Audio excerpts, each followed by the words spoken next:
নমস্কার বন্ধুরা, প্রবাসী জীবন কথায় আপনাদের স্বাগত। আশা করি আপনারা সকলে ভালো আছেন, সুস্থ আছেন। আজকে হচ্ছে রবিবার আর এখন বাজে হচ্ছে 10টা। এখন আমরা ঘুম থেকে উঠলাম, যদিও আমি ওদের আগেই উঠেছি। মেয়ে আর মেয়ের বাবা ঘুমাচ্ছিল, আমি ওই 9:30টার দিকে উঠেছি, ওরা 10টার সময় এখন ঘুম থেকে উঠলো।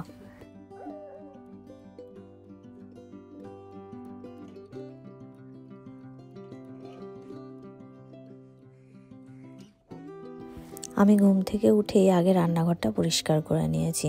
আগে রাতেবেলা বাসন মেজে রেখেছিলাম, সেগুলোকে সব গুছিয়ে দিলাম আর ঝাড়ুও লাগিয়ে দিয়েছি। এরপরে এই যে মেয়েকে এখন ব্রাশ করাবো।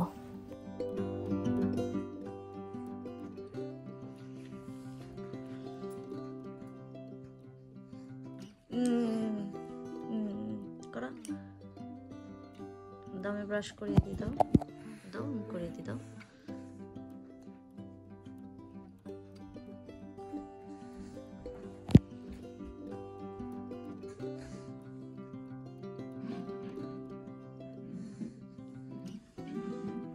মেয়েকে ব্রাশ করানো হয়ে গেছে, এখন আমি আমাদের জন্য চা বানিয়ে নিচ্ছি। আর আমি স্ট্রবেরিটা সকালবেলাতেই বার করে রেখেছিলাম, তার কারণ ফ্রিজে থাকে, একটু ঠান্ডা বেশি থাকে। আর মেয়েকে তো ঠান্ডা দিলে ওর আবার ঠান্ডা লেগে যাবে, সেই জন্য আমি আগে থেকে বার করে রেখেছিলাম। তো এখন মেয়েকে স্ট্রবেরিটা কেটে দেবো আর ওর জন্য একটু কিছু ব্রেকফাস্ট বানাবো। নিজের জলের বোতল থেকে জল নিয়েছে মুখে, নিয়ে ওই টিভির সামনে সবটা ফেলেছে আর দিয়ে পুরো গা হাত পাটাকে ভিজিয়েছে, পুরো জামা কাপড় ভেজানো হয়ে গেছে। তা আমি দেখলাম স্নানই করিয়ে দিয়ে একেবারে, সেই জন্য আমি আবার ওকে স্নানটা করিয়ে দিলাম।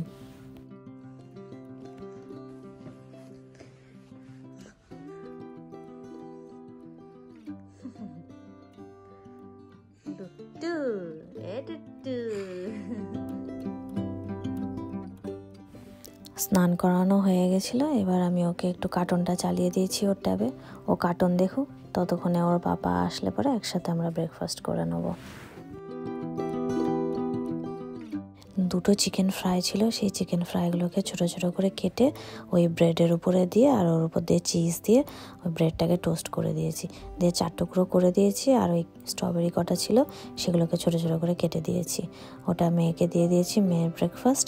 মেয়ে স্ট্রবেরিটা তো খেয়ে নেবে, বাট ব্রেডটা খাবে কিনা জানি না, কারণ ও আবার স্ট্রবেরি পেলে আর এক্সট্রা কিছু চায় না। আর আমাদের জন্য চা আর ওই দুটো ব্রেড নিয়ে নিয়েছি দুজনে।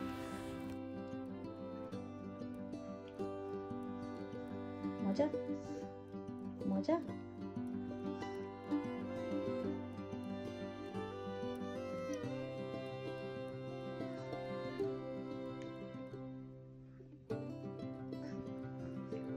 ব্রেডটা খাও, ব্রেডটা।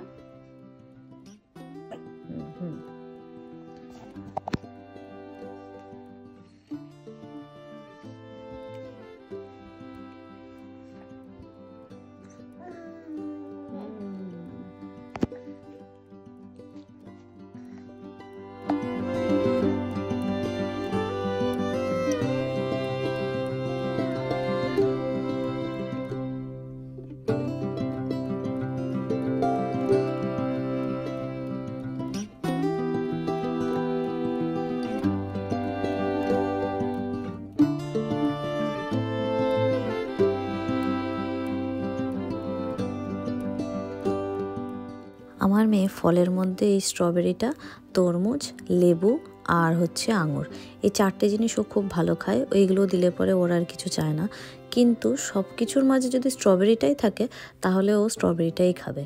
তাই জন্য আমি ওকে স্ট্রবেরির সাথে ব্রেডটাও দিয়েছি। ব্রেডটা তো একটুও ছুলো না, হয়তো একটুখানি খাবে পরে বা জানি না কি করবে, কিন্তু স্ট্রবেরিটাই বেশি খায়।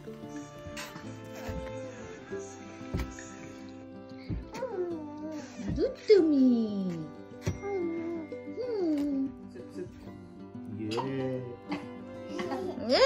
clap clap clap. Where is your tummy, Mama? Where is your tummy? Where is your tummy?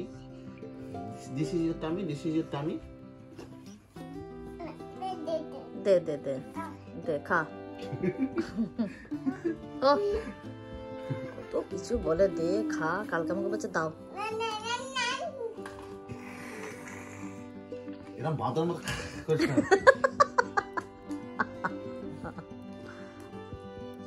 তোলে না। থাক না, এটা আজও থাক না, তোমার প্রবলেম করছে এটা কি?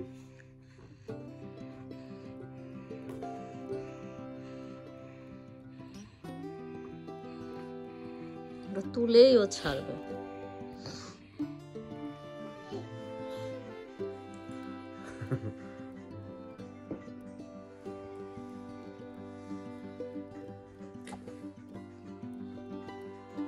যখনই এখন ইন্ডিয়াতে ফোন করি তখনই সবার কাছে শুনি যে ওখানে কি গরম পড়েছে, ওখানে এত রোদ এত গরম।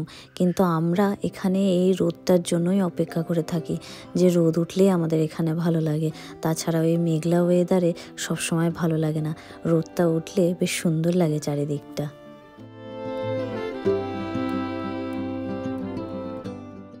সারাটা সপ্তাহ তো সেইভাবে তড়িঘড়ি করে রান্না করা হয় না, তার কারণ দুজনারই কাজ থাকে। ওর যেদিন সকালে ছুটি থাকে সেদিন হয়তো একটু রান্না করলো কিছু, বা আমার যেদিন ছুটি থাকে সেদিন আমি করলাম। তো আমরা মেনলি চেষ্টা করি যেদিনকে দুজনাই একসাথে বাড়ি থাকি সেদিনকে একটু ভালো কিছু রান্না করতে, যেমন চিকেন বা পোলাও বা বিরিয়ানি এরকম। তো সেই জন্য ও আজকে বললো যখন দুজনেরই একসাথে ছুটি আজকে একটু ভুনা খিচুড়ি বানায় আর চিকেন বানায়। তা আমি বললাম চিকেন বানাবে, চিকেন ঘরে নেই। ও আবার ওই সামনের দোকানটা থেকে গেল এখন চিকেন আনতে। যেহেতু বাড়ির কাছেই দোকান আর সব মাংস এখানে ফ্রেশ পাওয়া যায়, তো সেই জন্য আর ওই ফ্রোজেন মাংস নিয়ে এসে রাখি না, বা চিকেন মাটন কোনো কিছুই নিয়ে এসে রাখি না। যখনই দরকার লাগে তখন এই দোকানটাতে এসে নিয়ে তারপরে বাড়িতে গিয়ে রান্না করি। শুধু মাছটাই এখন ফ্রিজে রাখি, তার কারণ আমাদের এখানে বাঙালি কোনো মাছ সেরকম পাওয়া যায় না। আগের বছরে যখন আমি এখানে এসেছিলাম তখনকার তুলনায় এখনকার জিনিসের দাম কিন্তু এখানে প্রচুর পরিমাণে বেড়ে গেছে। তার কারণ এখন এখানে চলছে রিসেশন, আর এই সময় শুধু জিনিসপত্রের না সব কিছুরই দাম বেড়ে গেছে। আজকে মাত্র এই 4টে জিনিস নিয়ে এসেছে, তারই দাম প্রায় 8 পাউন্ড নিয়েছে, মানে আমাদের ওই ইন্ডিয়ান কারেন্সিতে 800 টাকা। যেটা আগের বছর যদি হতো তাহলে 4 থেকে 5 পাউন্ডই দাম হতো, মানে 400 থেকে 500 টাকা। আগে আমার খরচা হতো 200 থেকে 250 পাউন্ড, মানে আমার সারা মাসে সংসারে যে জিনিসপত্র লাগতো সেগুলো মিলিয়ে 200 থেকে 250 পাউন্ড হতো, মানে প্রায় 20 থেকে 25,000 টাকা। কিন্তু সেইটাই এখন বেড়ে গিয়ে আমার সারা মাসে লাগে 350 থেকে 400 পাউন্ড, মানে প্রায় 35 থেকে 40,000 টাকা। সাথে আমাদের এখানে ঘর ভাড়াও রয়েছে। ঘর ভাড়ার সাথে লাইটের বিল, জলের বিল, তারপর হচ্ছে গ্যাসের বিল, আর হচ্ছে কাউন্সিল ট্যাক্স। তো সব কিছু মিলিয়ে আমাদের মাস গেলে প্রায় 1700 থেকে 1800 পাউন্ড লাগে, মানে 1,70,000 থেকে 1,80,000 টাকা মতন, শুধু এই সংসার খরচা আর ওই ঘরের ভাড়া টাড়া দিয়ে সব কিছু মিলে। এখন কিন্তু এখানে কাজের অবস্থাটাও খুব একটা ভালো না। এখন অনেকে রয়েছে যারা কাজও পাচ্ছে না, কারণ অনেক ডিপেন্ডেন্টরা আছে যারা হয়তো কাজ করতে চাইছে, কিন্তু সেইভাবে এখানে কেউই এখন কাজ পাচ্ছে না। আজকে আপনাদের সাথে গল্প করতে করতে দুপুরে রান্না খাওয়া দাওয়া সবই হয়ে গেছে। দিয়ে খাওয়া দাওয়া করে আমি একটু ঘুমাচ্ছিলাম, আর মেয়েও ঘুমিয়েছে কিন্তু ওর পাপার কাছে, আর ওর পাপা শুয়ে শুয়ে টিভি দেখছিল। তো আমি আবার একটু উঠলাম ঘুম থেকে, উঠে ওর পাপাকে চা করে দিলাম। দিয়ে আমি ওকে বললাম রাতের বেলা আমি পুদিনা চিকেন বানাবো আর পরোটা বানাবো, তুমি কি খাবে? ও বললো ঠিক আছে বানাও। তো সেই জন্য এখন আমি রাতের জন্য ওই পুদিনা চিকেনটা বানিয়ে নিচ্ছি, আর পরে বানাবো পরোটা।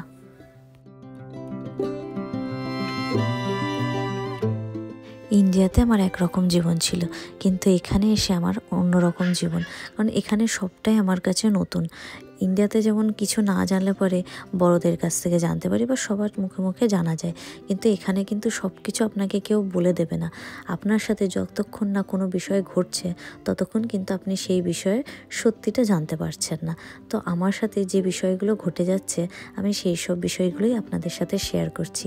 আশা করি পরবর্তীতে কারোর না কারোর কাজে লাগতে পারে, সেই জন্যই আমি আপনাদের সাথে এই বিষয়গুলো শেয়ার করছি।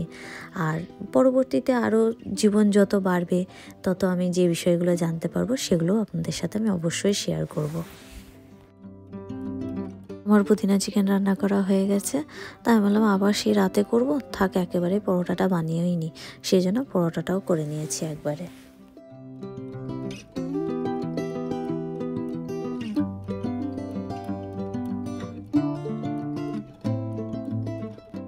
এখন বাজে বিকেল 8:45। এখনও বেশ ভালোই রোদ আছে। এখন আবার ওই দিন বড় আর রাত ছোট, তো এখন আবার ওই সেই 8:30 পৌনে 9টার দিকে গিয়ে রাত হবে।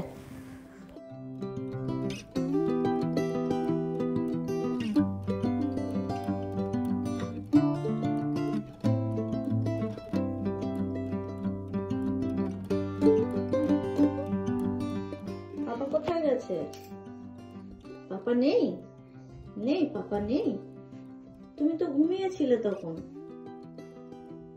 নেই, ওই ঘরে পাপা নেই। পাপা ওই ঘরে নেই, চলে আসো। পাপা কাজে গেছে, আসুন, ফোন করছি পাপাকে। আসো আসো মাম্মা। ও শোনো মতো। কোথায় গেছে পাপা? কোথায় গেছে গো? দেখাও তো পাপা কোথায় গেছে, দেখাও। কোথায় গেছে পাপা? কোথায় গেছে পাপা? নেই, পাপা ওই ঘরে নেই। পাপা এখানে গেছে, এই যে দরজা দিয়ে পাপা বাইরে চলে গেছে। হ্যাঁ, ডাকো পাপাকে, ডাকো পাপা। আচ্ছা, ঠক ঠক, হ্যাঁ ঠক ঠক করো। ঠক ঠক তো গেটের বাইরে দিয়ে করে। ওটা কি? নেই পাপা, পাপা কাজে গেছে। ওরকম জেদ দেখালে হবে? পাপা রাতে আসবে।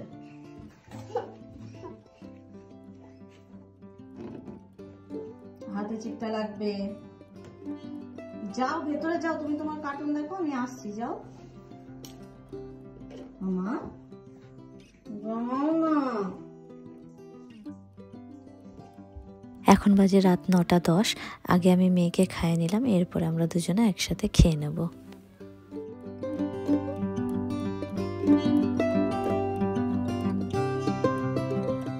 আজকের মতন তাহলে ব্লগটা এখানেই শেষ করছি।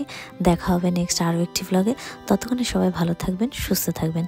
আর যদি আপনাদের আমার এই ব্লগটি ভালো লেগে থাকে তাহলে অবশ্যই একটা লাইক করে দেবেন, আর কমেন্ট করে আমাকে অবশ্যই জানাবেন যে আপনাদের আমার এই ব্লগটি কেমন লাগলো।